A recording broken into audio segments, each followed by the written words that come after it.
Just looking, gets it to Bryant. Bryant dribbling, has to put it up for the buzzer. Banks it in! He banks in the third! A timeout. Decide not to use it. Curry, way downtown. Bang! Bang! Oh, what a shot!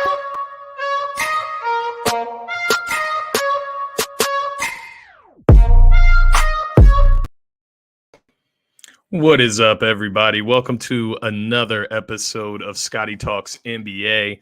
I do apologize for the hiatus. It's been a while since I've been live, but I am happy to be here tonight. Guys, as always, if you aren't already subscribed to DSM Media, make sure to hit that subscribe button. Turn the notifications on so you're notified every single time that DSM Media goes live. As you know, you can find me on all social media platforms at Scotty Drown. You can give me a follow if you like. I'm always coming with the hot takes, of course. I'm always bringing the NBA coverage. You can kind of get ahead of things if you do like the content on the show. I post the power rankings on Twitter before I actually post them during the show, obviously here. So definitely give me a follow on all social media networks. And, of course, hit the follow button for DSM Media. That's what this is all about. We're trying to grow this platform, especially on YouTube. We want to really build the following there, so be sure to hit that subscribe button. But, guys, as far as what I have for you tonight, this is going to be a pretty quick episode, but we're going to go through power rankings, updated power rankings tonight. We'll keep it to about 30 minutes. I want to highlight a few teams, as I like to do every single week, especially when it's a good team that's kind of surging, like the Pelicans, like the Nuggets right now, who I think the Nuggets are actually being slept on currently. Interesting enough, but nonetheless, I'm going to do a close deep dive on the Pelicans, deep dive on the Denver Nuggets, and then we'll finish off here. We'll take a look at the Sixers, what they've been able to do since Embiid's been out. Obviously, he came back over the weekend, or early on this week, I should say. And so we'll talk about kind of how Shake's been playing, because he's really been impressing me. But before we get to all of the content of the show today, I do want to shout out our sponsors over at Gents Barber Lounge. DSM Media is brought to you by Gents Barber Lounge. Check out one of the two great locations in Fishtown and Old City and book your appointment today.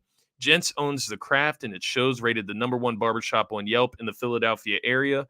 Multiple award-winning barbers and being able to handle any style of cut, adult or kid. Here's a look at some of Gents' work.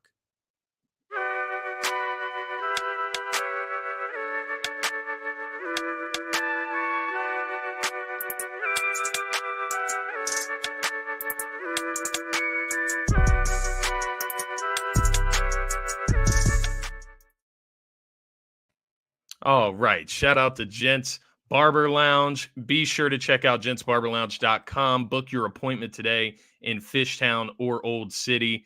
Don't mind me, guys. I'm just getting this shared out. Make sure everybody's got the link here. Perfect. All right. So, along with Gents Barber Lounge, we are also sponsored by Luxodon.com. Be sure to check out Luxodon.com. Use code DSM at checkout. You'll get 25% off and free shipping. Luxodon.com sells some really nice quality jewelry. I actually got a bracelet from there, gold one, and I really love it. So be sure to check them out. Use code DSM for 25% off and free shipping. Guys, let's get into the actual content of the show, the fun stuff, the NBA part. And we'll go from there. But as far as where we're going to start with a Tuesday night recap, as we always do. Take a look at the action from last night. Only 3 games, so small plate. But nonetheless, I did get to catch about 1.5 games. So I watched the Warriors and Mavericks game, and then I got to catch a half of the Clippers and Portland game. But nonetheless, taking a look at what went down last night, you had the New York Knicks at the Detroit Pistons. They were able to gather a win 140-110. Julius Randle went off in this game, so shout out to him. 36 points, 7 rebounds, 5 assists in this game. Shot 6 for 13 from the three-point line. Got to give Julius Randle some credit when it's due, because this guy catches a lot of slack in New York, playing in New York. Had a bit of a disappointing season last season. So it's good to see a great night out there from Julius Randle, right? So shout out to him. 36-point night with 6 for 13 shooting from the three-point line. Detroit was out-rebounded 51-30 by the New York Knicks last night. Brings the New York Knicks to 10-11, Detroit to 5-18. Moving over to the West Coast, we had the Golden State Warriors hitting Dallas to play the Mavericks. This game was fun. This was fun. It ended up blowing me because I had a boost on FanDuel. 25 points from Steph, 25 from Luka, and 3 3-pointers from Clay. I went ahead and smashed that. Obviously, Clay failed me. He only hit one last night. But nonetheless, Luka Doncic kind of just continues to solidify himself, in my eyes, as the MVP early on here, front runner. 41 points, 12 rebounds, 12 assists, 14 for 27 from the field. The guy is virtually unstoppable. He plays at his own pace. He gets a lot of heat for defensive and being out of shape, the lack of defensive awareness. But this guy always seems to be in the passing lanes. He's playing defense more efficiently, and he's in a lot better shape early on this season. He got to play in the Euro Leagues over the summer. So I think that helped keep him in shape and why he's off to such a hot start right now.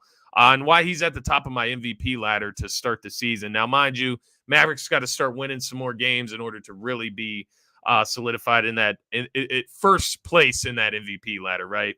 But along with Luka, you had another potential MVP candidate in there in Steph Curry. He had 32 points, 5 rebounds, 5 assists. He was 5 for 14 from the three-point line, so not the best shooting night, but nonetheless, a shooter's going to shoot. And Steph definitely held the Warriors in this game, only losing by 3. Coming into this game, Golden State had won 3 straight, so that snaps their 3-game winning streak. And Dallas had actually lost 4 straight, so they had to get back in the win column. They needed that one a little bit more. But yeah, I'm going to go ahead and throw it out there now. I do think Luka will win the MVP. I had picked Giannis early on, and Luka was kind of second for me early on, seeing how this is going to play out. Luka's going to have to do this all season. He has to stay healthy, but he's going to do this all season, and they're going to need it from him all season in order to be in contention, in order to be a contender in the Western Conference. So I don't see Luka slowing down. Mind you, he has to stay healthy this season, right? Golden State leaving this game, they're now 11-11. They've been on a little bit of a tear. Obviously, I mentioned they had won 3 games prior to this loss. Dallas 10-10. They're right below Golden State right now in the Western Conference. Moving up northwest, up to LA Clippers. They stopped by Portland Trailblazers last night, beat them 118-112. Norman Powell, 32 points, 22 points in the fourth quarter for Norman Powell. That's incredible to kind of lead this Clippers team to a victory. You also had Reggie Jackson in this game with 24 points, 12 assists. No John Wall, no Paul George, no Kawhi Leonard, obviously. So Clippers down quite a few guys. No Luke Kennard in this one even. So they were down quite a few guys, still able to pull out this W. You had Anthony Simons with 37 points. He was 9 for 16 from the three-point line. This guy is a baller. He's a hooper. Got to be right at the top of that list for most improved player this year. Love what Anthony Simons is doing. And then you have Jeremy Grant. Once again, a beautiful addition to the Portland Trailblazers. 32 points in that game, 5 for 11 from the three-point line. You look at the Clippers leaving this 13-9 in the Western Conference. They're moving up. And, I will go ahead and preemptively say the Clippers are not in my top 10 power rankings. But I'm starting to reconsider. I'm starting to think maybe, just maybe, the LA Clippers should be in the top 10. Playing the way they are without their star players, right? Their 3 best. Well, I guess you would say their 2 best players. I wouldn't put John Wall up there. But their 2 best players in Paul George and Kawhi Leonard, neither of them in this game and during this stretch. And they're still keeping up with it. They're still able to tally off wins and stay in the heat of the race in the Western Conference. So shout out to the Clippers. Taking a look at the MVP ladder, I mentioned it with Luka leading the way. He's averaging 33.5 points per game. That's first in the NBA. He's sitting at 8.8 rebounds per game, 8.6 assists per game, which is 4th in the NBA. 31.61 PER, which is actually first in the NBA as well. So that is ultimately why Luka is leading my MVP race so far this season. Number 2, I have Jason Tatum. He's sitting at 30.8 points per game, 7.7 rebounds per game, 4.6 assists per game. And the Celtics are first in the Eastern Conference. They have the best record in the NBA. It's very simple. Jason Tatum's right there in that MVP conversation, that MVP race. And then number 3, I have Giannis. He's sitting at 30.9 points per game, 4th in the NBA in scoring, 11.4 rebounds per game, and 5.4 assists per game. He's also in that Defensive Player of the Year conversation, and the Bucks are second in the Eastern Conference with a top 3 record in the NBA. So got to give the props where they're due to the MVP race so far. Luka, Tatum, Giannis leading the way. Honorable mention, I would say Kevin Durant, Steph Curry. They need to get some more wins, right? Brooklyn needs to get back in the conversation of the playoffs. Same with the Warriors. They need to get some more wins, get above 500. Some sleepers. Devin Booker, keeping the Suns at the top of the Western Conference right now. No CP3 right now, right? No Jay Crowder right now. So Devin Booker's having to find ways to win in the Western Conference. He's able to do that right now, and he's doing it all over, right? Defensive end, offensively, facilitating. Really love what Devin Booker's doing. And I would also throw in Ja there. He's just got to stay healthy. But as you know, Ja is always putting up numbers. Moving on to the power rankings, my favorite part of the show. And I actually caught a lot of heat for these power rankings, and I wonder why. I would imagine the Heat, and when I say Heat, I posted these on TikTok, got ridiculed, got told my list is terrible by a few people. And I'm curious because it's easy to say a list is terrible. It's easy to say power rankings, a top 10 list, any type of rankings across sports. It's easy to tell somebody that list is terrible. Why is it terrible? Who doesn't belong on the list? That would be my opposing question to you. If you want to argue, if you want to, debate who should be on this list, who should not, then give me some suggestions of whose place should be taken and by who, right? Quick drink of coffee there. So you look at this list, right? We can start from the bottom. The Golden State Warriors, I would say, are the most controversial team on this list. And it's because they're 11-11, right? They're at 500. They're right on the brim of the Western Conference playoff situation. And quite frankly, they've been not so great to start the season, right? They've been bad to start the season, especially defensively. As I mentioned to you earlier, the Golden State Warriors had previously won 3 in a row before that matchup with Dallas last night, in which they ran into that buzzsaw named Luka Doncic. But nonetheless, they're playing a lot better recently, a lot better defensively, which is the biggest part for them. And I actually like where the Golden State Warriors are headed in the short future and obviously the long-term future as defending champions. But you look at the Warriors right now, 11-11 in the Western Conference, or 9th in the West, 6-4 in their last 10, sitting at a plus 0.3 point differential. And they're on a 1-game losing streak, obviously losing to the Mavericks last night. But I do once again want to reiterate, the Warriors are picking up their play. They're starting to play a lot better defensively, offensively, getting guys more involved. And despite the loss to that buzzsaw Luka, who dropped 42 last night, or 41, excuse me, the Warriors are playing some really good basketball, and they very well had a good chance of winning that game on the road last night, even during that 40-point triple-double from Luka Doncic. Moving on to the Grizzlies at number 9. You have the Grizzlies right now. They're 12-8, 4th in the Western Conference currently, 5-5 in their last 10, plus 1.4 point differential. And they've won 2 in a row, so they're starting to get it together. They just got to stay healthy. Once again, I said about Ja being in the MVP conversation. He just has to stay healthy. He's always going to put those numbers up. That's the big thing with Ja.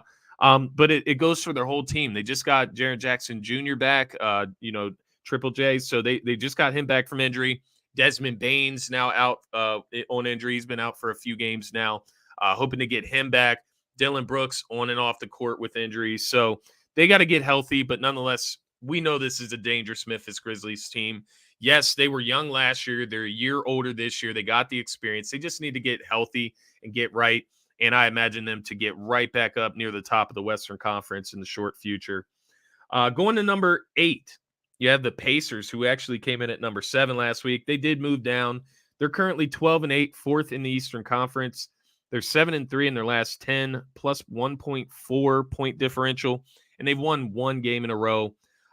Looking at them again, Benedict Mathurin, he's been super impressive. We've been talking about award races throughout the beginning of this show, but Benedict Mathurin has to be at the top of that rookie ladder. Paolo Banchero, he's gotten back to playing. He's going to get right back up there, I'd imagine. That is my pick for Rookie of the Year. But Benedict Mathurin, if he stays healthy as well, he's going to be right there with Paolo up until the end, battling for that Rookie of the Year trophy. He's sitting at 19.1 points per game, 4.1 rebounds per game, 41.7% from the three-point line. Number 7. This one's probably a controversial one as well. I get it. The Sixers did not start the season hot. No James Harden, no Tyrese Maxey right now.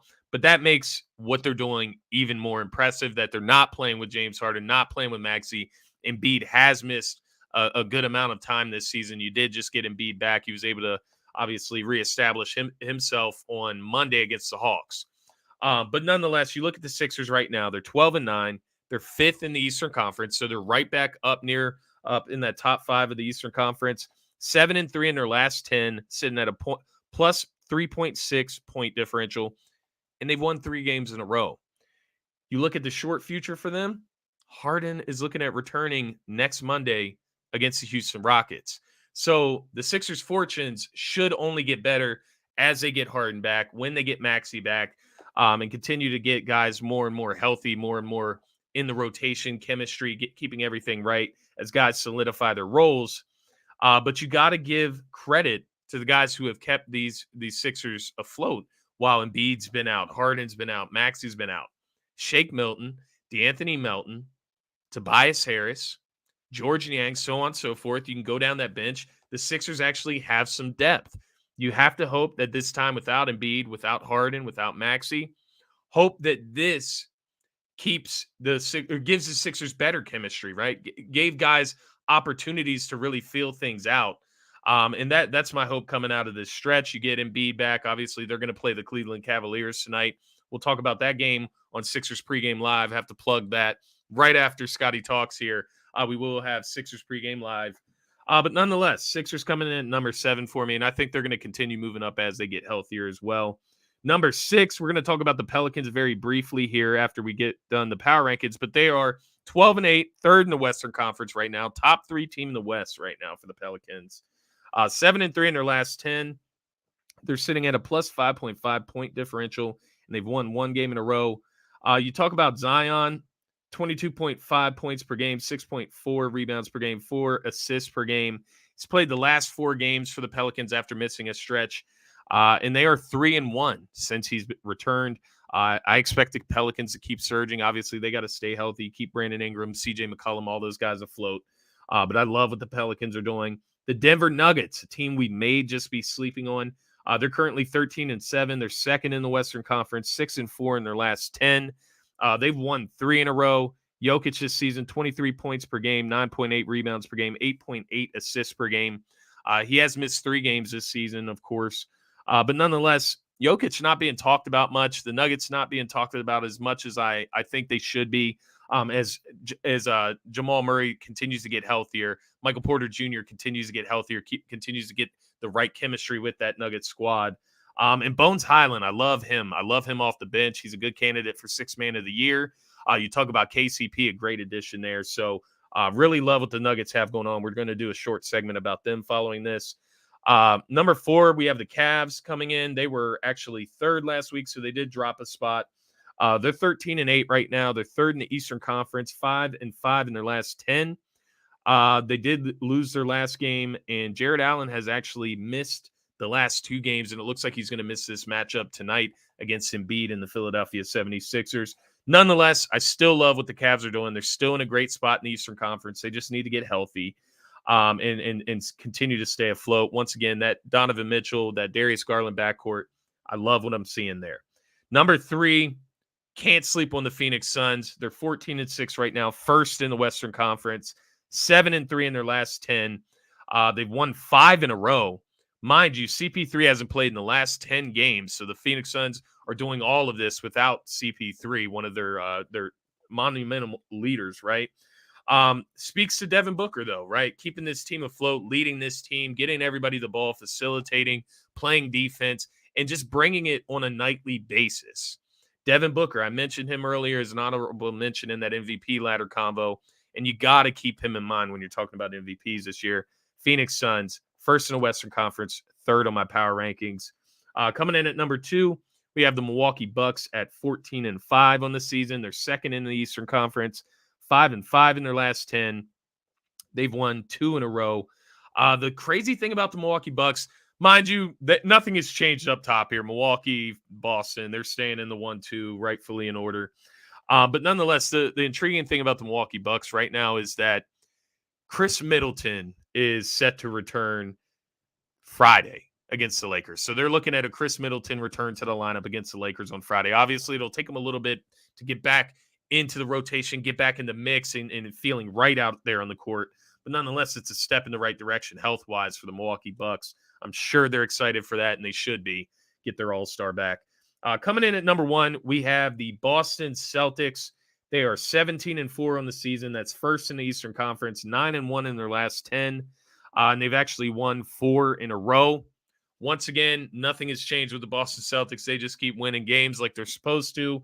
The crazy thing with them, they are getting healthier. Robert Williams is actually scrimmaging right now and looking to return to full-time play on the court. So that is going to be a crazy addition for this Boston Celtics team that already has the best record in the NBA, the most wins in the NBA.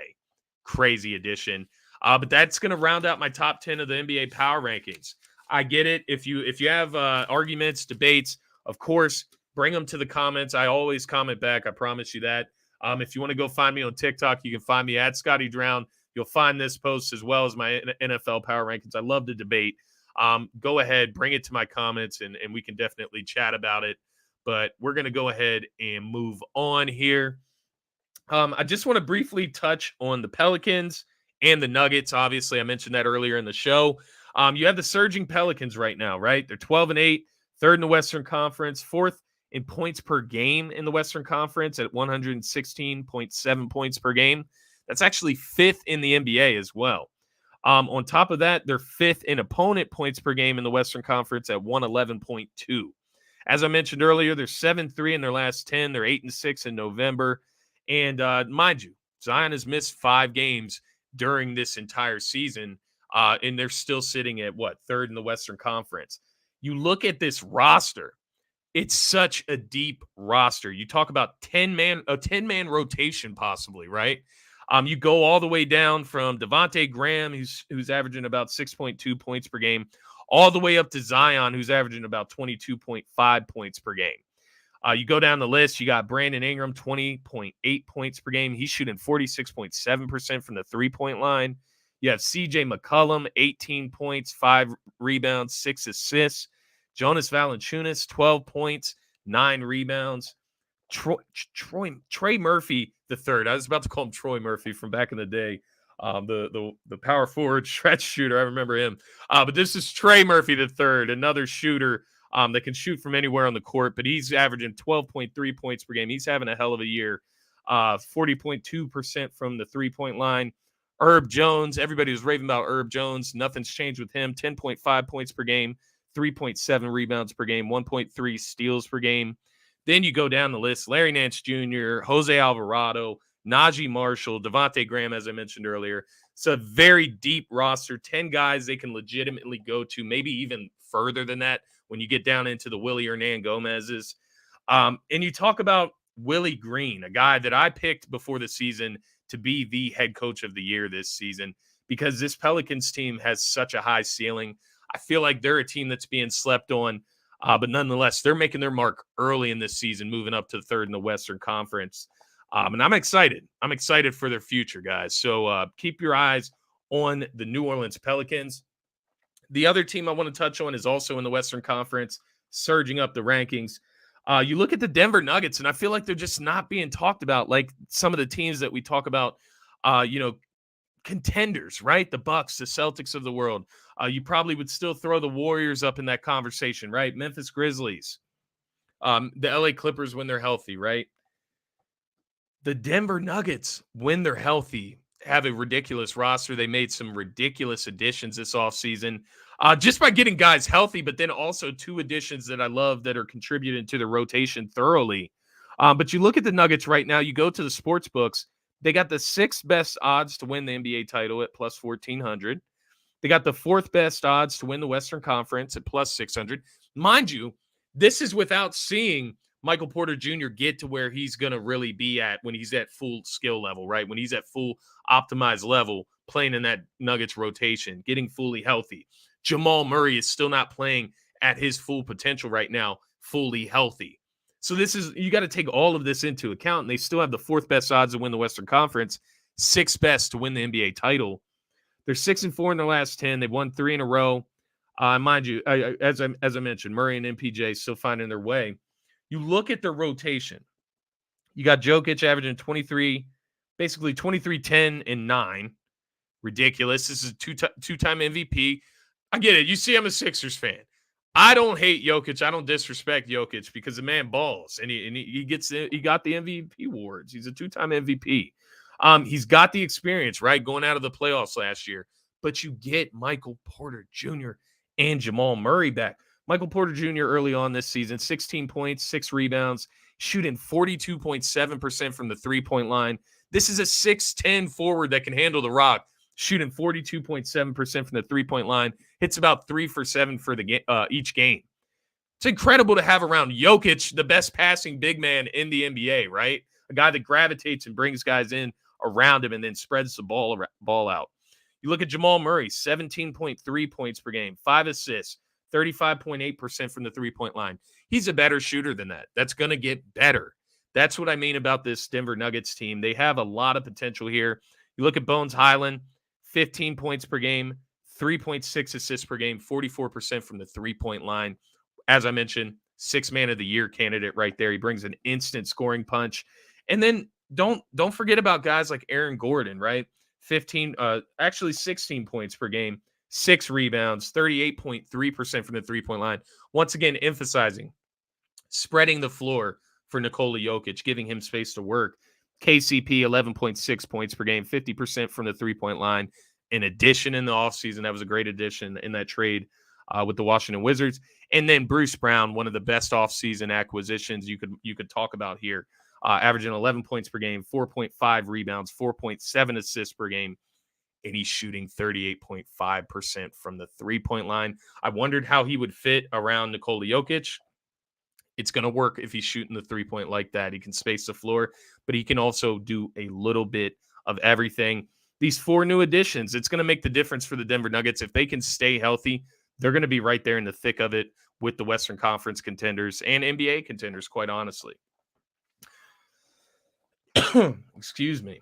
The last thing I want to touch on here before we get into Wednesday night picks, and then we're going to hop right on over to Sixers pregame live, preview this Sixers-Cavs game. I want to talk about Shake